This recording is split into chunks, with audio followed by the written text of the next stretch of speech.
Hello guys, I am Swati and you are welcome to the inventive biology. तो आज की इस वीडियो में हम मोनोहाइब्रिड क्रॉस के बारे में पढ़ेंगे। तो चलिए डेफिनेशन से स्टार्ट करते हैं। The crossing of two pure plants differing in one contrasting character is called as monohybrid cross. यहाँ प्योर प्लांट्स का मतलब है homozygous plant. Homozygous means two similar genes. जैसे कि इस पिक में हम आप देख रहे हैं दो प्लांट है, एक डॉर्फ है और एक टॉल है। जो डॉर्फ प्लांट है उसके जीन है स्मॉल टी और टॉल के है कैपिटल टी। यानी कि प्लांट्स होमोजाइगस है, they contain two similar copies of gene. The cross between two monohybrid traits capital T and small t is called a monohybrid cross.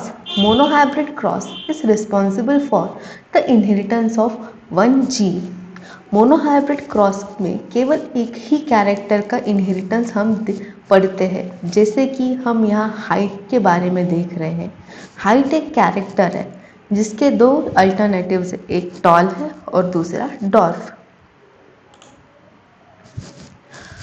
Mendel नाम के एक scientist थे जिन्होंने गार्डन पी प्लांट यानी कि पाइसम सटाइवम पे experiment किया। P plant अपने फिजिकल कैरेक्टर जैसे कि हाइट के बेसिस पे दो टाइप के होते, एक होता है टॉल और एक होता है डॉर्फ यानी कि शॉर्ट। इसमें मेंडल ने पी प्लांट की एक फिजिकल कैरेक्टर को लिया था, इसलिए इसे हम मोनोहाइब्रिड क्रॉस बोलते हैं। मेंडल ने कहा था कि कुछ फैक्टर्स है जिन्हें हम अब जीन कहते हैं और वही फैक्टर इन प्लांट्स को हाइट प्रोवाइड करते हैं। Some gene which are responsible for providing tall character to the pea plant. इन जीन को हमने रिप्रेजेंट किया है कैपिटल टी और small T. Similarly dwarf character provide करने वाले जीन को हमने रिप्रेजेंट किया है स्मॉल टी से। यानी कि यह एक क्वेश्चन आता है कि हमने यह कैपिटल टी और स्मॉल टी दो बार क्यों लिया। हमने ऐसा इसलिए किया कि पी प्लांट डिप्लॉयड होता है, यानी कि इसमें क्रोमोसोम के दो सेट्स प्रेजेंट होते हैं। मेंडल ने लिया एक टॉल प्लांट और डॉर प्लांट। ये हुई हमारी पैरेंटल जनरेशन। हमें पता है कि जब भी रिप्रोडक्शन होता है तब गैमेट्स बनते और गैमेट्स को हम सर्कल में लिखते हैं और प्लांट दो गैमेट्स बनाएगा। एक होगा कैपिटल टी जो कि टॉल की गैमेट्स होंगे और दूसरे होंगे डॉर्फ के जो होंगे स्मॉल टी। और गैमेट्स कैसे होता है? गैमेट्स होता है हैप्लॉइड, यानी कि इनमें क्रोमोसोम का सिर्फ एक ही सेट प्रेजेंट होता है। इस तरह हमारा डॉर्फ प्लांट भी दो गैमेट को फॉर्म करेगा जो होंगे स्मॉल टी। अब वे गैमेट होंगे एक दूसरे से फ्यूज और बनाएंगे नेक्स्ट जनरेशन को, जिसे हम बोलेंगे फर्स्ट फिलियल जनरेशन और F1 जनरेशन। जब गैमेट्स फ्यूज होंगे तब क्या पॉसिबिलिटीज हो सकती है? पहली पॉसिबिलिटी ये होगी कि पहला कैपिटल टी पहले स्मॉल टी से फ्यूज़ करेगा, पहला कैपिटल टी दूसरे स्मॉल टी से फ्यूज़ करेगा। देन दूसरा कैपिटल टी पहले स्मॉल टी से फ्यूज़ करेगा, दूसरा कैपिटल टी दूसरे स्मॉल टी से फ्यूज़ करेगा। इन सभी का जेनेटिक कंपोजिशन होगा कैपिटल टी स्मॉल टी, यानी कि सारे के सारे प्लांट्स होंगे टॉल। जब मेंडल ने एक्सपेरिमेंट किया तो उन्होंने पाया कि F1 जनरेशन में उन्हें जो प्लांट मिले वो सारे के सारे टॉल है ऑन देयर फिजिकल अपीयरेंस। देखिए, जो फिजिकल कैरेक्टर होता है उसे हम फिनोटाइप बोलते हैं और जो जीन उस कैरेक्टर को कंट्रीब्यूट करता है उसे हम जीनोटाइप बोलते हैं।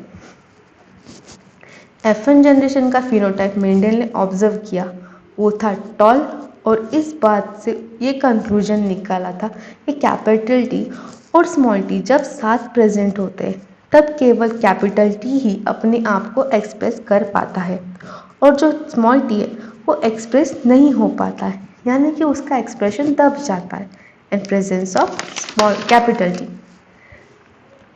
इस बात को मेंडल ने टर्म दिया डोमिनेंस, यानी कि कैपिटल टी है वो डोमिनेंट है over small T which is recessive.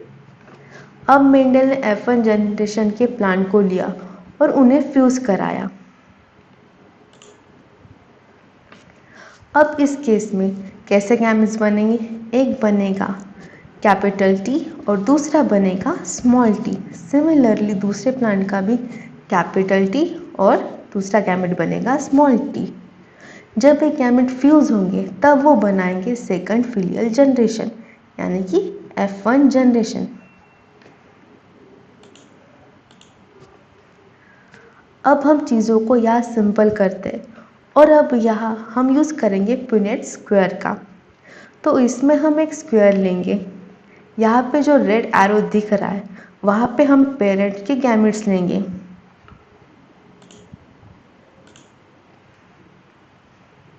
और यहाँ पे जो आप रेड स्क्वायर देख रहे हैं वहाँ पे आएगा ऑफस्प्रिंग।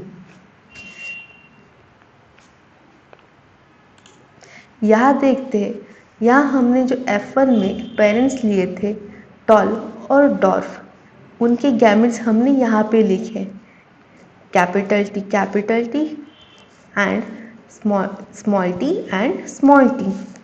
ये सारे एक ही फिनोटाइप शो करेंगे जो कि है tall, capital T, small T. इसके बाद मेंडल ने F1 जनरेशन की सेल्फिंग कराई यानी कि सारे टॉल प्लांट को सेल्फ पॉलिनेट कराया। यहाँ पे हमने capital T and small T और यहाँ पे दूसरा पेरेंट लिया capital T small T. Mendel और उनकी सेल्फिंग कराई और उन्होंने पाया कि एक्सटर्नल अपीयरेंस के बेसिस पे 4 प्लांट मिले, 3 थे टॉल और एक था dwarf. On the basis of their external appearance Mendel ने एक रेशो निकाला जो कि था 3:1, जो कि डोमिनेंट टू रिसेसिव का रेशो था।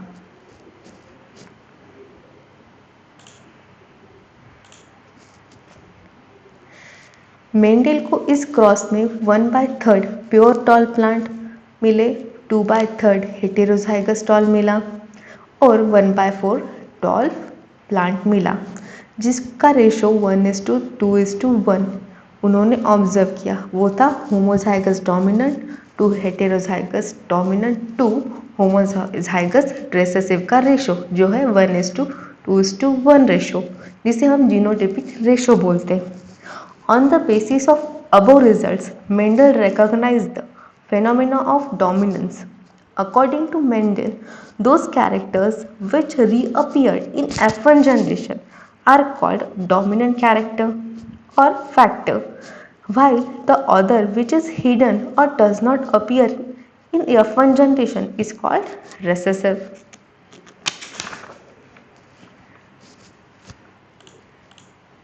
Thank you.